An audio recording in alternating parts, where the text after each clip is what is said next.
According to the National Electrical Code, specifically Section 314.71a, the minimum length of a pull box for straight pulls involving cables with an outer diameter, or D, of 2.15 inches is calculated by multiplying the cable diameter by 48.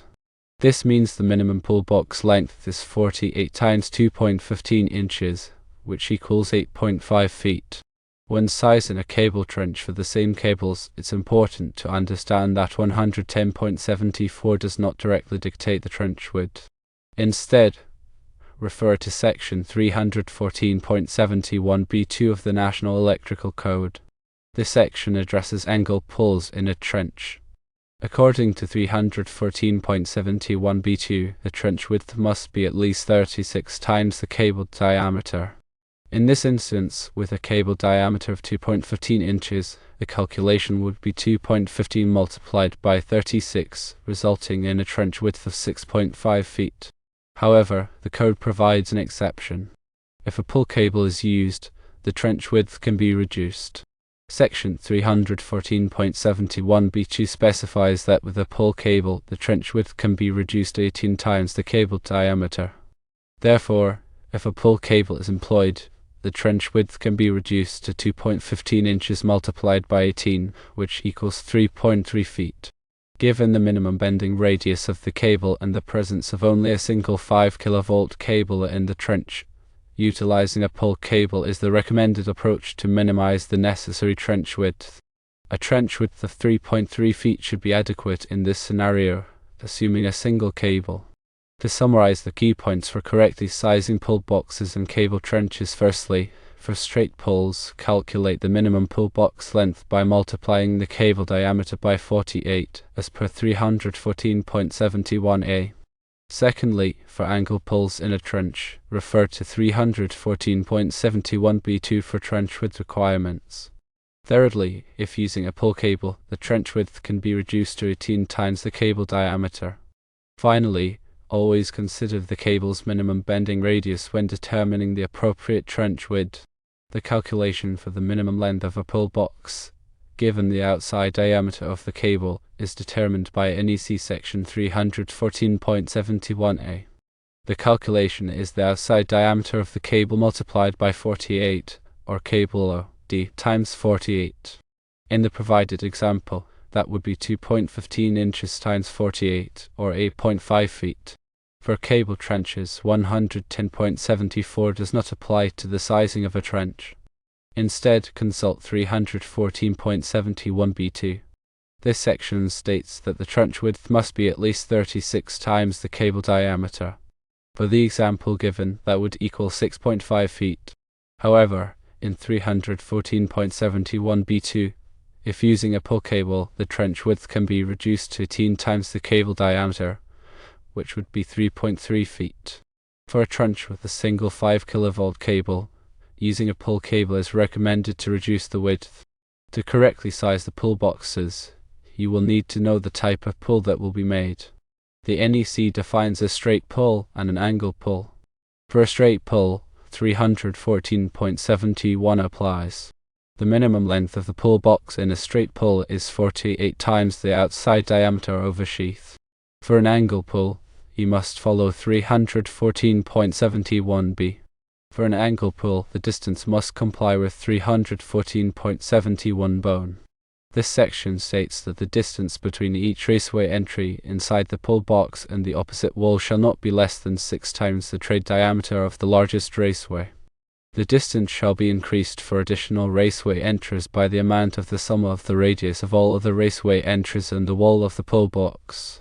314.71b2 applies when the pull box has one or more sides that are less than 6 times the trade diameter of the largest raceway. This section states that where the pull box has one or more sides that are less than 6 times the trade diameter of the largest raceway, the distance between raceway entries enclosing the same conductor shall not be less than the distance provided in 314.71 bone. All angles of conduit bends shall be made with conduit bending equipment designed for the purpose. When calculating the size of an underground cable trench, 110.74 does not apply. Instead, you should refer to section 314.71b2 of the NEC. This section of the code dictates the requirements for angled pulls in a trench. Where the pull box is one or more sides that are less than 6 times the trade diameter of the largest raceway, the distance between raceway entries enclosing the same conductor shall not be less than the distance provided in 314.71 bone. All angles of conduit bend shall be made with conduit bending equipment designed for the purpose. If a pull cable is used, the trench width can be reduced as per 314.71b2. Therefore, it is a good idea to consider using a pull cable to reduce the overall trench size. In summary, when installing the 5 kilovolt cables, make sure to carefully calculate the required dimensions for both the pull boxes and the cable trenches to ensure compliance with the NEC standards and to facilitate a safe and efficient installation. Remember to prioritize safety and adhere to all applicable regulations. In summary, to determine the correct size of a pull box for a straight pull, multiply the cable diameter by 48, as specified in NEC section 314.71a. To calculate the trench width for an angled pull, refer to NEC section 314.71b2, which states that the width must be at least 36 times the cable diameter. If using a pull cable, the trench width can be reduced to 18 times the cable diameter, as also stated in NEC section 314.71b2. Using a pull cable is recommended to reduce the trench width, especially when working with a single 5 kilovolt cable. Always consider the cable's minimum bending radius when determining the appropriate trench width. When sizing pull boxes and trenches for electrical cables, it is crucial to adhere to the requirements outlined in the National Electrical Code, or NEC. These requirements ensure safety, accessibility, and proper functionality of the electrical system. Let's break down the key considerations for sizing pull boxes and trenches, particularly when dealing with 5 kilovolt cables. Firstly, pull box sizing. The primary reference for pull box sizing is NEC section 314.71. This section provides guidelines for determining the minimum dimensions of pull boxes based on the size and number of conductors or cables being installed. The specific requirements vary depending on whether the pull is a straight pull or an angle pull. For a straight pull, where the cables enter and exit the pull box in a straight line, NEC section 314.71 applies. This section states that the minimum length of the pull box must be at least 48 times the outside diameter of the largest cable or conduit entering the box. This requirement ensures that there is sufficient space within the box to accommodate the cables without excessive bending or stress, which could damage the insulation or conductors. For an angle pull, where the cables enter and exit the pull box at an angle, NEC section 314.71b applies. This section provides more complex calculations for determining the minimum dimensions of the pull box, taking into account the angle of the pull and the size and number of cables or conduits involved. The general principle is that the pull box must be large enough to allow for smooth and gradual bending of the cables without exceeding their minimum bending radius. Now let's discuss cable trench sizing. Unlike pull boxes, cable trenches are not specifically addressed in NEC section 314.71. Instead, cable trench sizing is typically governed by other factors, such as the number and size of cables being installed, the required spacing between cables, and the need for adequate access and ventilation. However, NEC section 110.74, while not directly applicable to trench width, provides general guidelines for working space around electrical equipment. While this section primarily focuses on indoor installations, its principles can be applied to cable trenches to ensure that there is sufficient space for personnel to safely access and work on the cables. In general, cable trenches should be sized to provide ample room for the cables to be installed without overcrowding or excessive bending.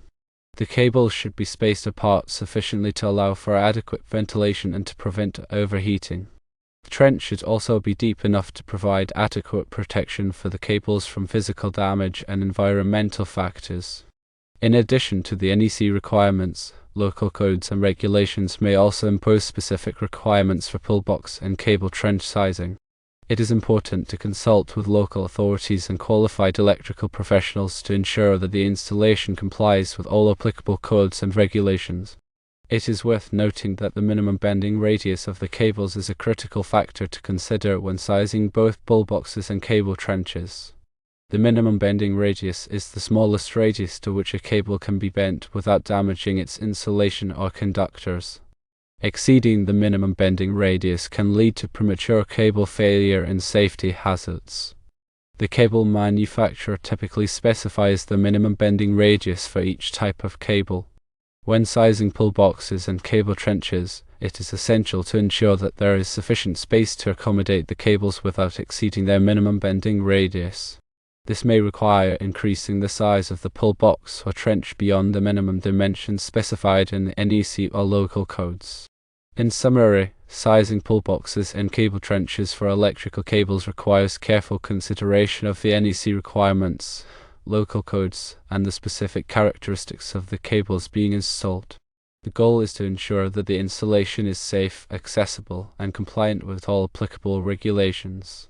By following the guidelines outlined in the NEC and consulting with qualified electrical professionals, you can ensure that your pull boxes and cable trenches are properly sized to provide reliable and safe electrical service.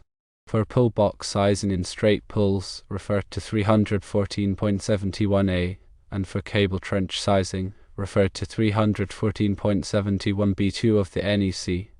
Also, ensure consideration for the cable's minimum bending radius.